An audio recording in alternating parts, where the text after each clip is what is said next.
மகர ராசி அன்பர்களே, இந்த 2024ஆம் வருட இந்த குரு பெயர்ச்சியால மிகப்பெரிய யோகத்தையும் அதிர்ஷ்டத்தையும் திருப்பங்களை சந்திக்கக்கூடிய ஒரு ராசி அப்படின்னா அது மகர ராசினரை சொல்லணும். ஏன் சொல்கிறேன் அப்படின்னா, குரு பகவான் 5ஆம் இடத்தில் அமர்கிறார். 5ஆம் இடம் என்பது பூர்வ புண்ணியஸ்தானம், பஞ்சமஸ்தானம் என்று சொல்லக்கூடிய 5ஆம் இடத்தில் குரு இருப்பது உங்களுக்கு அனைத்து விதத்திலும் வளர்ச்சியையும் மேன்மை தரக்கூடிய ஒரு அற்புதமான ஒரு குரு பெயர்ச்சி காலம் அப்படின்னு சொல்லணும் இந்த மகர ராசி என்பர்களுக்கு. ஏன்னு சொல்கிறேன்னா, அந்த குரு பகவான் தனது 9ஆம் பார்வையாக, பாக்கிய பார்வையாக உங்கள் ராசியின் மீது பதிகிறது. உங்கள் ராசி லக்னம் உயிர் மீது பதிகின்ற காரணத்தால் இதுவரைக்கு கடந்த 2.5 வருடங்களாக மன குழப்பத்தில் சிக்கி தவித்து கொண்டிருந்த இந்த மகர ராசி அன்பர்களுக்கு அதிலிருந்து விடுதலை பெறக்கூடிய ஒரு நல்ல வருடம் அப்படின்னு சொல்லுவோம்.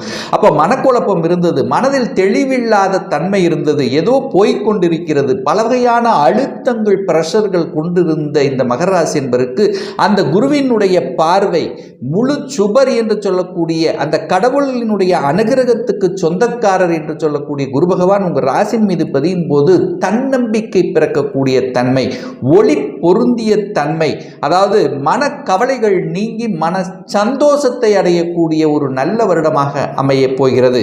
அப்போ இதுவரைக்கும் உடல்நலத்தில் ஏதாவது ஒரு தொந்தரவு இருந்தது, பிரச்சனை இருந்தது, தலை வலியாக இருந்து கொண்டது, எதற்கெடுத்தாலும் ஒரு வகையில் ஒரு சோம்பேறித்தன்மை, ஒரு மந்தத்தன்மை, ஒரு டல்னஸ், என்னடா இது எதிர்மறை எண்ணங்கள் விளைவித்து கொண்டிருந்த உங்களுக்கு இப்போ பாசிட்டிவ் எனர்ஜி வரப்போகிறது. அப்போ மனசு நன்றாக இருந்தாலே எல்லாமே நன்றாக இருக்கக்கூடிய அமைப்பு அல்லவா? அப்போ அதாவது எழுச்சி கிடைக்கக்கூடிய அமைப்பு, மனதில் தெளிவு, தன்னம்பிக்கை பிறக்கக்கூடிய ஒரு நல்ல வருடமாக உங்களுக்கு அமைகிறது.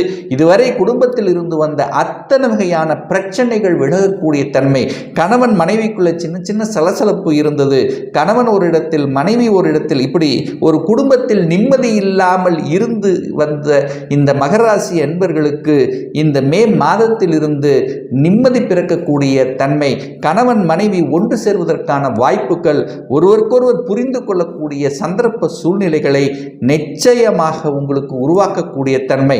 5ஆம் இடத்தில் இருக்கக்கூடிய குரு உங்களுக்கு பதவியை கொடுக்கக்கூடிய தன்மை. 5ஆம் இடம் என்பது பதவி, தொழில் சார்ந்த விஷயங்கள், வேலை சார்ந்த விஷயத்தில் பார்த்தீங்கன்னா இதுவரைக்கும் கடந்த 2.5 வருடங்களாக ஒரு தொழிலில் செட்டில் ஆக முடியல.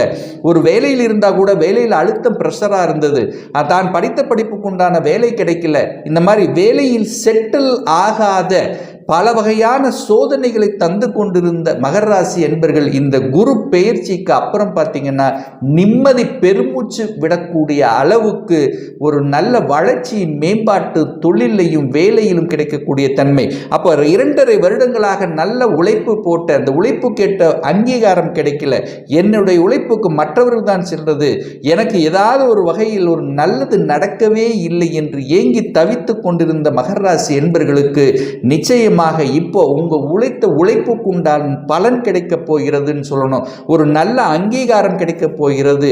உங்களுக்கு இதுவரைக்கும் ஒரு ப்ரமோஷன் தடையாக இருந்தது, ப்ரமோஷனே கிடைக்கல, ஏற்கனவே ஒரு 2 வருடத்துக்கு முன்னாடியே எனக்கு வரணும், பல எதிரி தொல்லைகள், பல இன்னல்கள் சந்தித்து அது ப்ரமோஷன் தடையாக இருந்த விஷயங்கள் எல்லாம் இப்போ ப்ரமோஷன் கிடைக்க போகிறது, பதவி கிடைக்க போகிறது. ஏன்னா 5ஆம் இடத்தில் குரு உட்கார்ந்திருக்கார் அல்லவா, ஒரு சுப கிரகம் உட்கார்ந்திருக்கார் அல்லவா, அது சுக்கிரனுடைய வீட்டில் உங்களுடைய யோகத்தை தரக்கூடிய அந்த வீட்டில் குரு பகவான் உட்கார்ந்திருக்கார் அல்லவா, அப்போ உங்களுக்கு ஒரு பதவியை கொடுக்க போகிறது. குழந்தைகளால் நல்லவைகள் நடக்கக்கூடிய ஒரு அற்புதமான ஒரு வருடம் அப்படின்னு சொல்லணும்.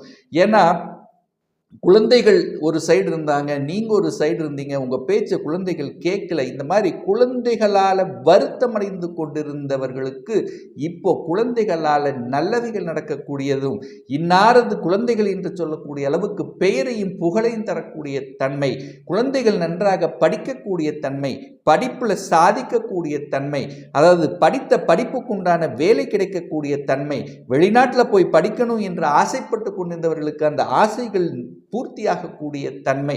ஏன்னா 5ஆம் இடம் என்பது கடவுளினுடைய அனுகிரகம் கொடுக்கக்கூடிய தன்மை அல்லவா. அப்போ 5ஆம் இடம் அப்படிங்கிறது குரு உட்கார்ந்திருக்கார். அப்போ கடந்த காலத்தில் கடந்த 2.5 வருடங்களாக எத்தனை பிரார்த்தனைகள் எடுத்திருப்பீங்க, எத்தனை இஷ்ட தெய்வங்களை வழிபட்டிருப்பீர்கள். அந்த வழிபாடு இப்போ உங்களுக்கு பலன் கொடுக்க போகிறது அப்படிங்கிறத ஸ்ட்ராங்கா உறுதியா சொல்லலாம். அதே சமயத்தில் குரு பகவான் தனது 5ஆம் பார்வையாக எங்க பார்க்கிறன்னா 9ஆம் இடமான பாக்கியஸ்தானத்தை பார்க்கிறார்.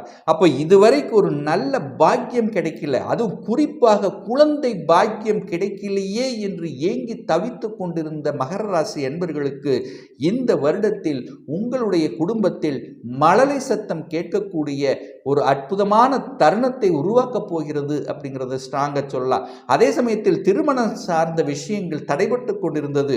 என 2.5 வருடங்களாக பார்த்தீங்கன்னா, கடந்த 2.5 வருடங்களாக பார்த்தீங்கன்னா உங்களுக்கு 7.5 சனியில் ஜென்ம சனியாக இருந்து கொண்டு பல தடைகள், மனம் நன்றாக இல்லை அப்படின்னு சொல்லுவேன். ஆனால் இப்போ இந்த காலகட்டம் திருமண பாக்கியங்கள் ஏற்படும். தடைபட்ட அத்தனை விதமான சுப காரியங்கள் உங்கள் குடும்பத்தில் நடக்கக்கூடிய தன்மை, அதாவது தகப்பன் மூலமாக நல்ல பல அனுகூலங்கள் மேன்மைகள் நடைபெறக்கூடிய தன்மை, வெளிநாட்டு யோகம், வெளிநாட்டில் போய் வேலை பார்க்கக்கூடிய தன்மைகள், அல்லது ஒரு சிலருக்கு வெளிநாட்டிலேயே செட்டில் ஆகக்கூடிய யோகம், அல்லது ஒரு சிலருக்கு வெளிநாட்டு தொடர்புகளை உருவாக்கி அதன் மூலமாக தொழில், அதாவது ஒரு இம்போர்ட் எக்ஸ்போர்ட் இந்த மாதிரி தொழிலை ஆரம்பிப்பதற்கான உத்வேகங்கள் இதெல்லாமே உங்களுக்கு சிறப்பாக இருக்கிறது. அதுவும் மிக முக்கியமாக அந்த குரு பகவான் சம சப்தம பார்வையாக 11ஆம் இடம் என்கின்ற லாபஸ்தானத்தை பார்க்கிறார். அப்போ 11ஆம் இடம் என்பது மனமகிழ்ச்சி, சந்தோஷம், லாபத்தை குறிக்கக்கூடிய தன்மை அல்லவா. இதுவரைக்கு எத்தனை உழைப்பு போட்ட ஒரு 4 காசு கூட சேமிக்க முடியல என்று இருக்கின்றவர்களுக்கு சேமிப்பு கொடுக்கக்கூடிய தன்மை. 5ஆம் இடத்திலிருந்து 11, 5, 11 கனெக்ட் ஆகிறதுனால திடீர் அதிர்ஷ்ட வாய்ப்புகளும் உண்டு. அப்போ கடவுளினுடைய அனுகிரகம், இயற்கையாக இறைவன் கொடுத்த அனுகிரகத்தின் வாயிலாக நல்லவைகள் நடக்கக்கூடியதும், எந்தெந்த விஷயங்கள் தடைபட்டு கொண்டிருந்ததோ அது எல்லாமே எடுத்து செயல்படுத்தக்கூடிய தன்மையும், தொட்டது துளங்கக்கூடிய அத்தனை வாய்ப்புகளும் இந்த காலகட்டம் உங்களுக்கு சிறப்பாக இருக்கிறது. அப்போ 11ஆம் இடம் என்பது மூத்த சகோதரர் சார்ந்த விஷயம், அதாவது சகோதரர்கள் மூலமாக இருந்து வந்த அத்தனை பிரச்சனைகளும் தீர்வதற்கான வாய்ப்புகள். பாகிஸ்தான் நல்லாக இருக்கிறதுனால அந்த பாகப்பிரிவினை சம்பந்தப்பட்ட விஷயத்தில் இருந்து வந்த பிரச்சனைகள் தீர்க்கக்கூடிய தன்மை, ஒரு கோர்ட்டு கேஸ், வம்பு வழக்கு இந்த மாதிரி ஏதாவது ஒரு விதத்தில் வலி வேதனையுடன் இருந்து கொண்டிருந்த மகர ராசி என்பவர்களுக்கு இந்த ஜூன் மாதத்தில் இருந்து பார்த்தீங்கன்னா அதிலிருந்து கொஞ்சம் கொஞ்சமாக விடுபட்டு இந்த வருடத்தினுடைய இறுதியில் புத்துணர்வு பெறக்கூடிய, நினைத்ததை சாதிக்கக்கூடிய அளவுக்கு ஒரு நல்ல வலிமையாக கிரக அமைப்புகள் இருக்கிறது. ராகு கேதுக்களும் கூட பார்த்தீங்கன்னா 3ஆம் இடத்துல தான் உட்கார்ந்துருக்கார். 3ஆம் இடத்தில் ராகு இருப்பது மகராசி என்பதற்கு நல்லத்தை தரக்கூடிய அமைப்பும், சனி பகவான் 2ஆம் இடத்தில் இருக்கிறதுனால தனஸ்தானாதிபதி தனஸ்தானத்தில் இருக்கக்கூடிய அமைப்பும் உங்களுக்கு காசு பணம் சார்ந்த விஷயத்தில் நல்ல ஏற்றத்தை கொடுக்கக்கூடிய வகையில் இந்த காலகட்டம் உங்களுக்கு சிறப்பாக இருக்கிறதுங்கிறத உறுதியாக சொல்லலாம். அதே சமயத்தில் கடந்த 2.5 வருடங்களாக நிறைய பேருக்கு பார்த்தீங்கன்னா எதிர்ப்பு, பகை இருந்து கொண்டே இருந்தது. நான் நல்லது செஞ்சாலும் அது கெடுதலாகவே முடியக்கூடிய தன்மை, தன் பேச்சை தன்னுடைய குடும்ப உறுப்பினர்களை கேட்காத நிலை. ஸோ இந்த மாதிரி ஏதாவது ஒரு ரூபத்தில் தன்னை அழுத்தி வருத்தி கொண்டிருந்த விஷயங்கள் எல்லாம் அதிலிருந்து விலகக்கூடிய வாய்ப்புகள். ஒரு வீடு கட்டி அந்த வீடு கட்டி பாதிலேயே நிற்கிது அப்படின்னு இப்போ அதை எடுத்து செயல்படக்கூடிய தன்மை. இதுவரைக்கும் ஒரு வீடு அமையிலேயே, அதாவது ஒரு கனவு இல்லம், இந்த மாதிரி ஒரு வீடு அமைக்கணும் என்கின்ற ஆசைப்பட்டு கொண்டிருந்தவர்களுக்கெல்லாம் அந்த கனவு இல்லம் அமைக்கக்கூடிய வகைகள், ஒரு சிலர் இடத்தை வாங்கி போடக்கூடிய தன்மை, அசையும் அசையா சொத்துக்கள், முதலீடுகள் சார்ந்த விஷயங்களும் அனுகூல வாய்ப்பை தரக்கூடிய தன்மை. கலைத்துறையில் இருக்கின்ற இந்த மகராசி என்பவர்களுக்கு கடந்த காலத்தில், அதாவது எத்தனையோ இது பண்ணோம், ஒரு புகழ கிடைக்கல, ஒரு ஏதாவது ஒரு ரூபத்தில் தமக்கு ஒரு ஒப்பந்தங்கள் கிடைக்கலையே என்று இருக்கக்கூடியவர்களுக்கெல்லாம் இந்த குரு பெயர்ச்சிக்கு அப்புறம் பார்த்தீங்கன்னா புதிய புதிய ஒப்பந்தங்கள் கிடைக்கக்கூடிய தன்மை, அதில் புகழ்பெறக்கூடிய தன்மையை உருவாக்கும். அரசியல்வாதிகளும் கூட கடந்த 2.5 வருடங்களாக ஒரு நல்ல பதவி கிடைக்கல, நான் நல்லா உழைச்ச அதுக்கான ரெகனைசேஷன் இல்லைங்கிறவங்க கூட இந்த காலகட்டம் உங்களுக்கு திடீரென்று ரெகனைசேஷன் கொடுக்கக்கூடிய தன்மை, அதிகாரம் சார்ந்த தன்மை, அரசு சார்ந்த விஷயத்தில் அனுகூல வாய்ப்புகள், அரசு எக்ஸாம் எழுதி அதில் சாதிக்கக்கூடிய தன்மைகள், இது எல்லாமே இந்த காலகட்டம் உங்களுக்கு சிறப்பாக இருக்கிறது. ஒரு நல்ல தெய்வ வழிபாடு அப்படின்னு எடுத்துக்கொண்டால் இந்த குரு பெயர்ச்சி, இந்த குருவால் உங்களுக்கு அதிக நன்மை நடக்கணும்னா ஒவ்வொரு வியாழக்கிழமை என்று தட்சிணமூர்த்தி சென்று வழிபடுவதும் அல்லது திருச்செந்தூரில் உள்ள முருகனை சென்று வழிபடுவதும் மேன்மையை தரக்கூடிய ஒரு நல்ல தெய்வ வழிபாடு.